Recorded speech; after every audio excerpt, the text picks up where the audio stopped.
Isang magandang gabi po sa ating lahat. Bilang punong barangay, kami po ay taus-pusong nagpapasalamat na ang aming barangay ay naging bahagi ng magandang programang ito, na nagpapatunay na ang ating pamahalang lungsod ay tunay na nagpapahalaga sa ating mga kababaihan, na bahagi ng isang transformative, lively and caring programs ng pamahalang ng lungsod na Taguig sa pamumuno ni Mayor Ate Lani Cayetano.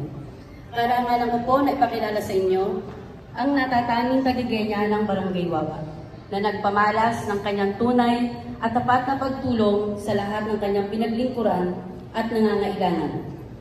Sa gumanap sa kanyang sinumpaang tungkulin na lubos na aming nakaagapay upang maglingkod sa aming barangay. Dahil po dito, pinakikilala ko po sa inyo ang natatanging taga-Genya ng Barangay Wawa. PNP Medical Legal Officer, Forensic Specialist, Dr. Police Lieutenant Colonel Annalie Caburnay Palima.